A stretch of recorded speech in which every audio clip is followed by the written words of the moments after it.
Hey everybody, how's it going? I'm back. I'm not dead yet, but I hope you guys enjoyed that kind of 2 minute little clip of a little project that I've been working on for well, I say 4 months, but I've been like putting minutes into it just every once in a while, and then I stop working on it for like 2 months, and then I come back, and anyway, you get the idea. But it's been in the works, and it's been taking forever because I've been doing everything but this. But I'm back, and I'm working on it again, and I really enjoy working on it. So happy to get it done. But as you can see, we got a little forest around us. Got a little sun, got a mountain in the background, some clouds.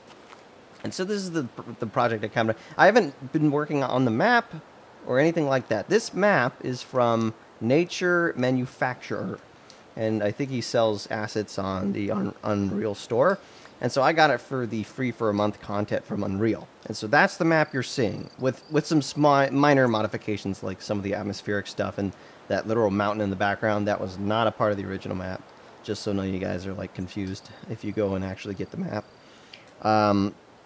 And the sounds that I used in that demonstration and in this map are from the Unreal like online learning.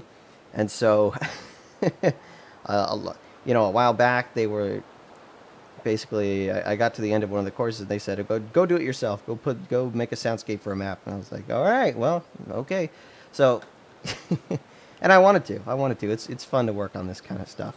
I was actually inspired by a different YouTuber. I can't remember his name, but he actually like works a lot with the sound in the Unreal team, and so he was working with blueprints, and I was like, oh hey, I work with blueprints. I want to try out stuff like that, and so I guess I'll just show you guys. If we zoom out here, you can kind of see the map that Nature Manufacturer made. Then you can also see the route that we take. We take this route from the beginning here, then we come all the way to the back, and then we come out here. You'll notice, of course, I start right here, facing this direction, because if I just turn around, then there's nothing, right? It just cuts off, and same over here, where I cut off before we get to the edge. So I try and make it look a lot bigger than it really is, of course. But anyway, but as I was saying previously, it's inspired by a YouTuber. He works in the Unreal team. I totally forget his name. Maybe it was Ryan or something, or Aaron. Might have been.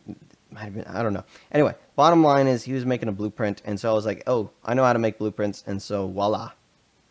This is the dirty mess that I've made, and it's all filled with these custom blueprints that I've made. And so if we go into one of these blueprints, let's just click on any one of these. Let's open up this one here. You'll see that I'll open up that one. If I pull this up a little bit, that basically these blueprints have a bunch of little custom settings. Gosh dang it! Here, let's just can we come in here? Is that there we go? All right, these blueprints have a lot of like, oh, that's the wind. Okay, blueprints have a lot of custom parameters that I programmed in. So you have the audio player, which is this is what it's called, BP audio player, and so that's the blueprint that I made, the custom blueprint that I made, and then it's got, you can loop, do once, and all these things. So anyway, that's what this whole soundscape I made is made out of, these custom blueprints, and so I'm using these to trigger ambient loops. I'm using these to do just like a single one shot, do once. I'm using this as like just gate triggers. If I walk past it, it'll activate the sound, and so I'm using these blueprints pretty much to do everything, except for the overall, I guess, except only for the wind. The wind I actually am using just straight up ambient loops, just sounds placed in the world and then attenuating them, right? And so the wind is I've got 3 of these. You can kind of highlight all these. So it covers the whole, most of the whole map here. So I have the main forest one, and then I have the 2 smaller meadow ones for the meadow wind. So anyway. And once again, all the sounds in this, wind, birds, basically everything, is aside from the Skyrim soundtrack. That's by Jeremy Soule. But all the other sounds are from the Unreal kind of learning thing. I just kind of ported the sounds into this project in order to kind of make a soundscape. So those are those, and then I'll show you how I've put together these blueprints. And so this is the blueprint right here. And so hypothetically, if I was doing the meadow here, and this is what I did for the whole level, but I'd just place this down, and then I'd go into my settings here. And basically you can see where I have a trigger, and this is trigger shape, so I'll change that to a box, which changes that to the box trigger. And then I have this thing down here called audio boundaries. And so you can see here I also have location. So if audio boundaries is unchecked, it'll just spawn the sound when it's triggered, which basically means when the player walks into our trigger volume. It'll just spawn the sound wherever we've basically put its location to. If we enable audio boundaries, then it'll spawn the sound inside of our audio boundary box. And so basically what that means is that I can make a specific area that has a specific trigger to activate it. And then when the player's outside of that trigger, right, then the sounds won't play anymore, and that's just to help save power and space, etc., etc. I think specifically channels, but either way. So if we go here, you can see I can just grab the audio boundary box, which is right there, and let's say I wanted to put it on this meadow. All I have to do, extend it out, rotate it, and then just cover the whole meadow, right?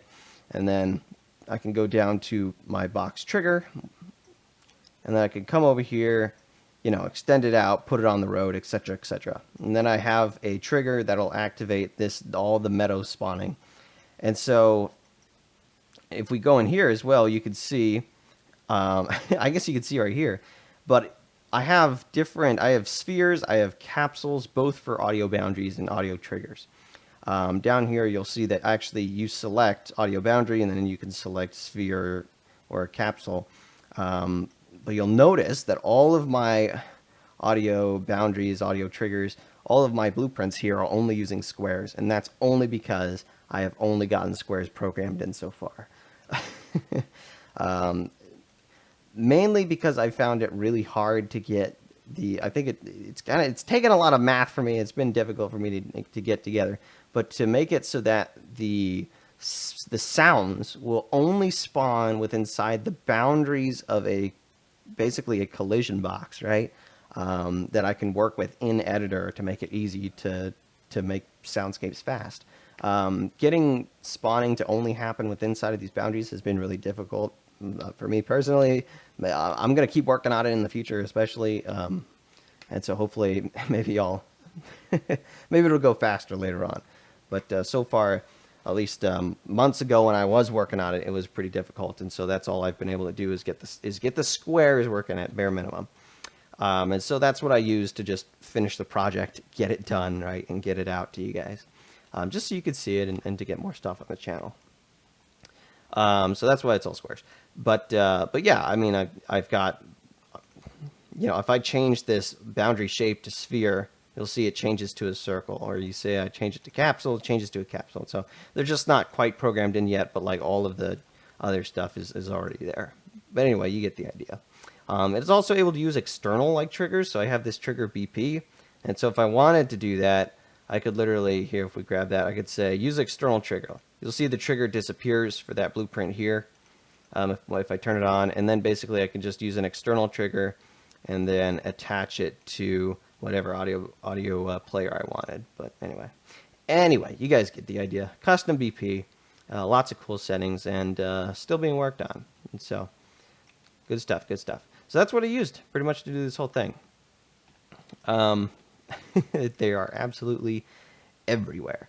Some of them are more, so I guess here, let me show you this.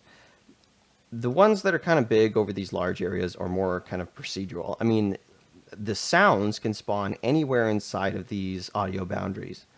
I have a couple examples, like the one here, where I'm not using it in that regard, where it's a bunch of sound, you know, it's a meta sound that's being spawned in this kind of radius. This one is the soundtrack. So here's Secunda right here.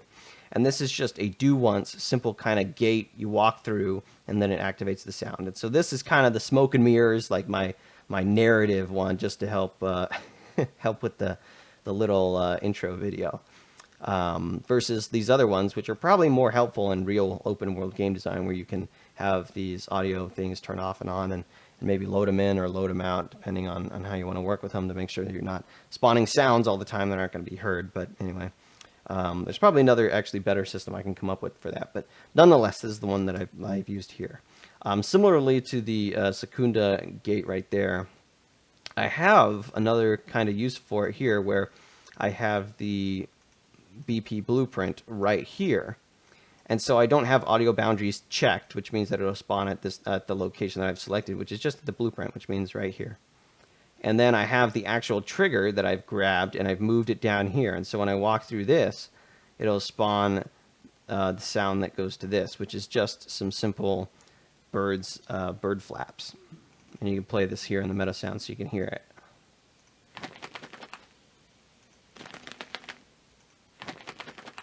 And so that's all that does, and that's part of, like, you know, just just the narrative of walking through and having some more diverse soundscape and some unique things going on. A slightly similar one over here where I have a blueprint right here. Location is right at the blueprint, no audio boundaries, right? So location's at the blueprint.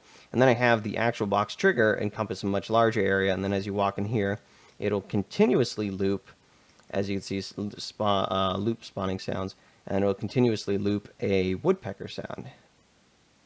And then you can hear that right here.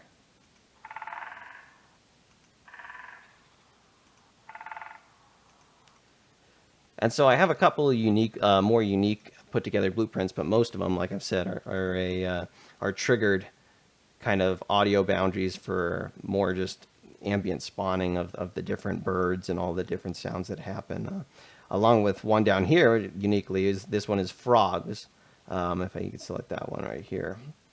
You can kind of see I have my audio boundary here for the frog sounds, and then I have my trigger on this road here.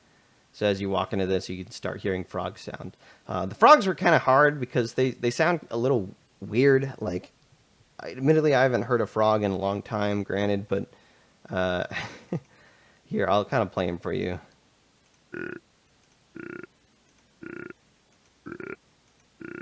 So, you know, they're all right. When they're a little close to ear, they especially kind of sound a little bit odd, so I kind of had them a little farther back, and I just kind of let the attenuation and the drop-off make them sound a little more realistic, just to the extent that they're far away and a little harder to hear, but you still get the idea that there's frogs in this kind of wet, maybe what used to be a pond area. So anyway, so that's that. It's mostly how I did most of it. I want to just give you guys a little fun ride through it, but I want to turn all of the audio players into debug mode so you can just see all of the sounds being spawned, and we'll see how well we can actually see them. So let's walk through this, and let's just kind of, I haven't done this myself, like I said, so let's just see this. So now you can see all of the things as we go through it, and you should be able to see also the sound spawning, so we can go through it a little bit quicker here. But you can see one spawn there. All these red boxes are sound spawning. There's the music. Oh yeah, and by the way, those yellow circles is the actual, like, where the actor is.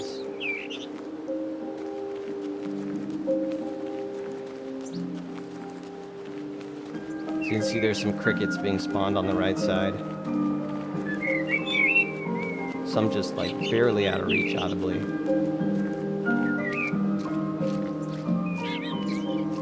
There's a couple birds in the trees there. You see the red squares.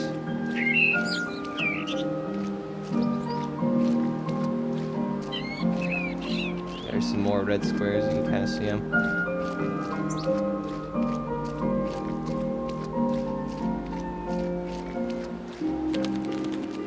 You heard the flapping. So you can see the blueprint right there for where the flaps came from. Anyway, you see some frogs being spawned.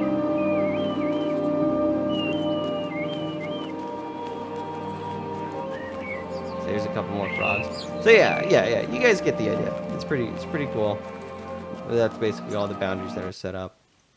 So yeah, one last thing before I go is this. So here's just I guess I could show you this. It's not anything too crazy, but it's just the audio volume so that it dampens the sounds outside because we're underneath some rocks. It adds a little bit of realism to that, or at least uniqueness in that regard. This is because the terrain that the map creator made this map with doesn't have or I wasn't at least sure how to extract the data of what material I'm walking on. It seemed to be a single material that's kind of been like, how do you call it? The meshes on top are blended. I don't know how to say it, but it's one material, or at the very least, the landscape is all put together here. Let me see. So it's just one landscape material.